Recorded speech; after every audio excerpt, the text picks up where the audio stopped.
Hey, thank you guys so much for all the support I got on the last Godzilla Minus One box office report. I just wanted to say a big thank you. I really appreciate the support on that. It means a lot to me. What's up, everybody? D-Man back. Welcome to a brand new video, and today we're going to be talking about Godzilla Minus One's continued box office sweep. That's right, the movie is doing incredibly well, and it's actually doing surprising numbers. So I want to talk about those numbers, what they mean, and what we can look forward to.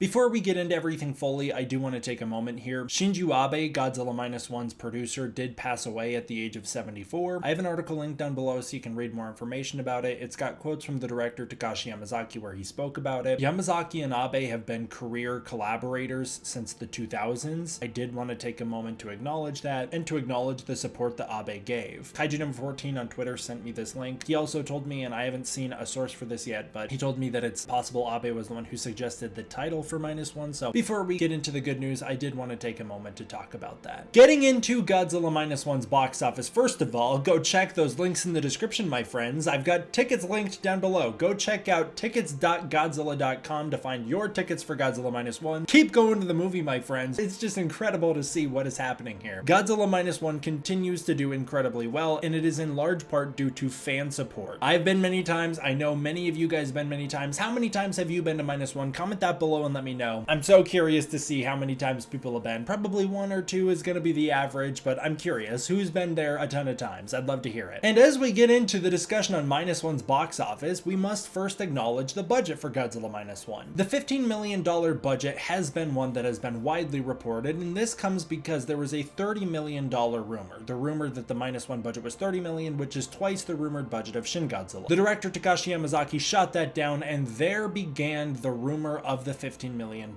I've got a link down below that comes to us from G-Man where he explains a little more in detail about where this comes from, why it's inaccurate, and basically the movie did not cost $15 million to make. Shin Godzilla didn't cost $15 million to make. Shin Godzilla cost a lot less. We have no idea how much Shin Godzilla cost because Toho doesn't release their budgets. What we do know is that Godzilla Minus One's budget was considerably lower than $15 million.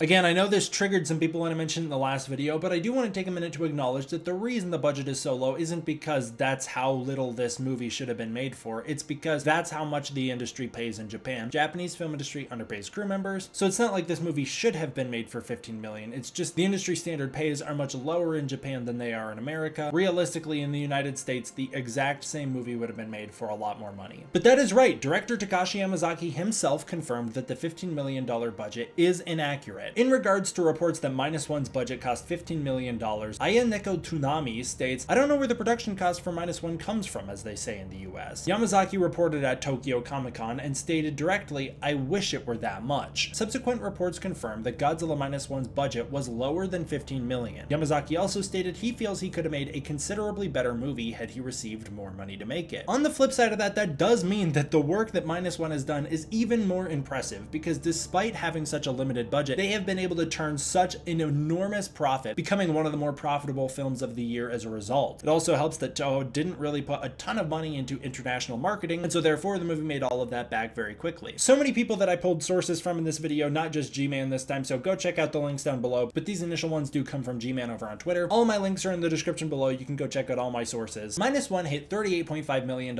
in its sixth weekend in Japan. It also tied its attendance at 2.7 million people with Godzilla vs. King Ghidorah from 1991. That is a huge landmark. In the seventh weekend, the film grossed $31 million in Japan, coming in at an attendance of 2.87 million people. It became the 9th highest grossing film in Japan of 2023 and the 7th highest domestic film. It is the 15th most attended Godzilla film of all time. Now it ranks over halfway through the entire franchise, and it is the 2nd highest grossing and 2nd highest attended kaiju film of the last 12 years. I know these reports show it as number 3. It has subsequently taken the lead. And that's my info on the Japanese box office, so now I want to dive on into the international box office. office because there's a lot of juicy details. Minus One has had a wide international release coming out in Australia, Brazil, Spain, the UK, Ireland, and South Africa, all by December 15th. Additional territories such as Chile and Mexico will be coming out on the 28th. Toho International is the one handling the distribution, and it is really exciting, and I do think it needs more celebration, the fact that Toho themselves is doing this. This was a bit of an experiment for Toho to see if the film could have legs outside of Japan, and it turned out to be incredibly successful. Godzilla Minus One released in the UK and Ireland on December 15th and grossed $1.02 million opening weekend, becoming the #1 highest grossing live-action Japanese film in either country. In one weekend, it took that title. Minus One also was releasing in Spain, South Africa, Mozambique, and Zambia. I don't know if I said either of those right, but that was on December 19th. And following this, the film was doing incredibly well all over the world. So I want to go through some of the headlines here just so we can talk about them. In Norway, the film grossed $50,000 on its first 2 weekends. In New Zealand, the film grossed $90,000 opening weekend alone, so now we're really ranking up there. In Italy, which is one of the many territories, as a lot of these are, that only had a 2-week run in the first place, so that's where the 2-week number comes from a lot of the time. But in Italy, the film grossed $153,000 in its 2 weekends, so we're jumping up big here. In the Netherlands, the film grossed $159,000 in its 2-weekend run. In Germany, which only had a 4-day run, I can't believe how well it did for only 4 days, the film grossed $204,000. There is talk of a potential extended release. I wasn't able to find if that release was actually extended or if it's going to be or if it'll get a re-release, but as far as I'm aware, it only came out for 4 days in Germany. In Australia, the film grossed $523,000 in the first 2 weekends, which is really good. And this leads us to the American box office, which is by far the most surprising and juicy one to bite into. I genuinely cannot believe the results from America. Starting out just for fun, I wanted to mention that actor Rainn Wilson of The Office fame and The Meg, for those of you who in the kaiju genre, he ranted on Twitter about the trailers before Minus One taking 25 minutes, stating that that's one of the reasons that it keeps people away from the theaters, and that, hey, if we cut down on trailer times in the United States, more people could go see this beautiful movie. But the film has also received tons of praise from tons of filmmakers, including Guillermo del Toro, who we'll talk about in a little bit, but tons of filmmakers have been giving Minus One praise, and it definitely deserves it. What a beautiful movie. On December 10th, Godzilla Minus One became the highest grossing foreign film in the United States for the year 2023. Following this, Godzilla Minus One passed Oppenheimer on review charts to become the highest rated blockbuster film of the year. It has since tied back down with Oppenheimer on IMDb, but generally speaking, the film boasts higher ratings than all the other blockbuster films released this year. On December 11th, Godzilla Minus One passed the $50 million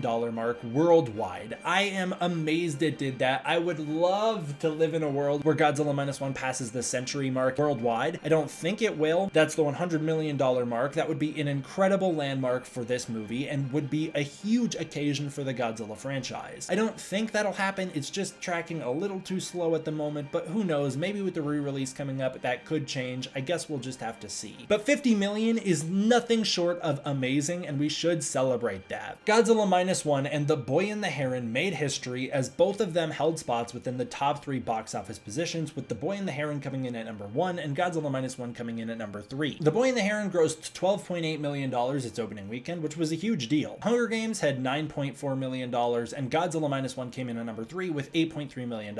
So it is a pretty decent jump from movie to movie, but still, that's a huge deal that these 2 international films both held spots in the top 10. Also, big shout outs Japan, because both of these were Japanese releases, and that's really exciting and should be celebrated. Remember when I said Guillermo del Toro would return? Well, now's his time. He was celebrating how G-Kids films, I guess that's what they're called, their release for The Boy and the Heron was done with incredible care. They had a proper marketing strategy, they had subtitles and dubbed versions of the film playing in US theaters. The film has been incredibly well received, both critically and commercially, and so that is something I wanted to mention, because although it did trigger a bunch of people in the last video, I did want to mention that a wider ad campaign for Godzilla Minus One in the United States, as well as potentially releasing a dubbed version down the line, could do incredibly well to boost the film's box office in the US, even beyond where it is. I know many people who are not willing to see the film subtitled, and I know many people online who either have disabilities or who can't see it subtitled for one reason or another, and if it were to have a dubbed release, it could do incredibly well. For people who think that dubbed releases will automatically discount the original subtitled release, what you don't want is a bad dubbed release, and I'm right there with you. Nobody does. Nobody wants that. But if it's handled with the care that, for instance, The Boy and the Heron is, with an incredible voice cast of A-list celebrities and a really well done audio mix with great performances, at the the end of the day, it really wouldn't detract that much from the experience of Godzilla Minus One, and it would help the film reach a wider audience the same way that all Godzilla films have had in the past. The Godzilla franchise is built upon the success of dubbed releases, and if you don't believe me, we would not have the Godzilla franchise we have today without the 1956 re-release Godzilla King of the Monsters, the American re-edited version of the 1954 film. The Godzilla Minus One second weekend box office reports amazed me. If you remember in the previous video, I gave a call to arms at the end of the video stating we all needed to make our ways back to theaters because what was going to be more important than the opening weekend was the second weekend. The second weekend needed to hold well to prove that Minus One's not just a movie that's resonating with Godzilla fans. It needed to hold well to prove it's just a good movie. And you know what? Oh my god, it did! Although I predicted a 70% drop for the second weekend, Godzilla Minus One only experienced a 15% drop from Friday to Friday. That was already just amazing. But the results came in higher than even projected, with Godzilla Minus One making history, along with The Boy and the Heron to become the first time two international productions held spots in the top 3 for the same weekend in the United States box office. Godzilla Minus One grossed $8.6 million on this weekend with an astounding 24% drop. What an incredible hold. That is one of the best holds of the entire year. The cumulative total for Godzilla Minus One was brought up to $25.5 million in the US on this weekend, and this leads into the third weekend, where the film continued to slay. It stayed in the top 5 for 3 weeks in a row, already an incredible feat. Godzilla Minus One also then gained $4.9 million on this weekend with a 43% drop. And 43 might sound big compared to the 24 we were just talking about, but that is still an incredible drop. It is industry standard for films to drop somewhere from 60 to 70% in their second weekend. So a third weekend hold of 43%, that's really cool. This is actually largely in part due to the loss of IMAX screens and premium screens. That's where a lot of the money comes from. You know, those ticket prices are very expensive. Some places it's up to $25 to see it in IMAX or Dolby. Every premium ticket counts, and losing those, it does take a dent. The movie had incredible daily holds as well, and I do want to celebrate that because the film performed incredibly well during weekdays, which isn't always normal. The movie expanded to 2.6 thousand theaters despite the loss of these screens, and this happened on Friday the 15th. The cumulative totals by the end of the weekends was $34.3 million in the United States, with the 50 million mark, which is incredibly rare for subtitled movies, being there on the horizon. The film held well against big releases including The Boy and the Heron and Wonka. Godzilla Minus One also bounced back after not taking the #1 spot at the box office to Renaissance, a film by Beyonce. The film wound up outgrossing it because it had better legs to stand on. Good job, Godzilla. Godzilla Minus One also became the 6th most successful Japanese film in United States history, regardless of if they're live action or not, which is a huge deal. Godzilla Minus One then made $30 million in the US, which is incredible, because this means that Godzilla Minus One did something I never ever thought it would ever do. That meant that Godzilla Minus One equaled its performance in the United States and Japan. Did not expect that to happen. That is incredibly rare. In the modern era, a Japanese Godzilla movie has not outperformed in the United States its Japanese box office. Godzilla Minus One passed the $60 million mark worldwide, which is a great landmark to pass, and it actually became an Oscars shortlist nominee for Best Visual Effects, which marks, to my knowledge, the first time a Japanese Godzilla film has been nominated for an Academy Award. On December 18th, Godzilla Minus One's US release officially out-earned its Japanese release. This is, again, as I understand, the first time that's ever happened without massive alterations being made to the movie. In celebration of this, Godzilla Minus One extended its release. It was originally going to be a 7-day release. Clearly that didn't happen because the movie got pushed to a second weekend, then it got pushed to a third weekend, and now Toho International has extended Godzilla Minus One's release in the United States until January 4th in select theaters where the film is doing well. Every single day we lose theaters, and so every single day the box office will plunge even faster and even further. The fact remains that this is an incredible feat. There are rumors of a potential extension in the United States until February 14th, which would be really exciting, but I don't think that's gonna happen. That one feels like we're pushing it. Current projections for Godzilla Minus One show it's holding incredibly well moving on from its third weekend. It looks to be the largest drop yet, which is understandable, and that will continue from weekend to weekend. Go see the movie again if you want to try and offset that, but it's going to continue to drop. And at the moment, it's looking like Godzilla Minus One will wind up becoming the 4th highest grossing Japanese film in United States history, and it'll potentially end its run in the United States around $45 to $55 million,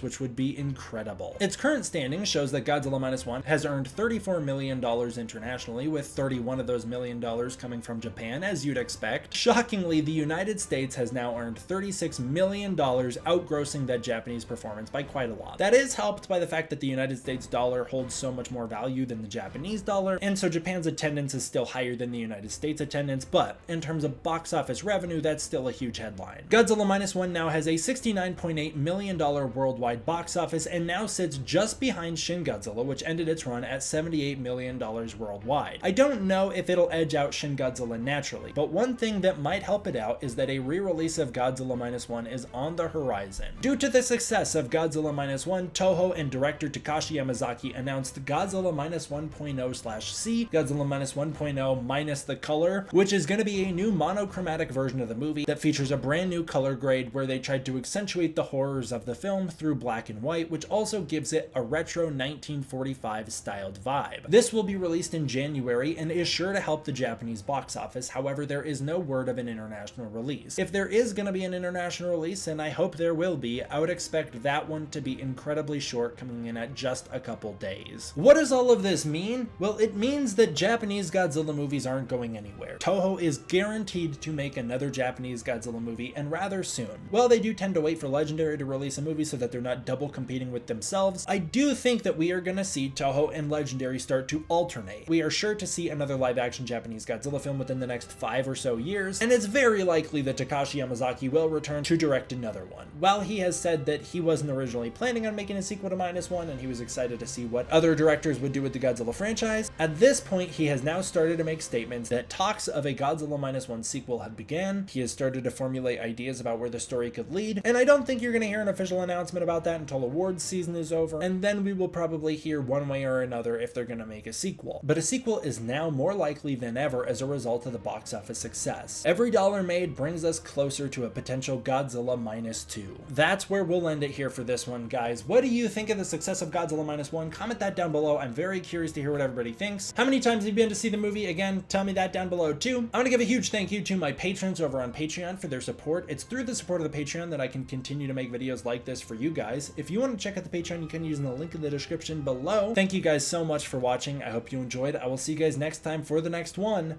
D-Man out.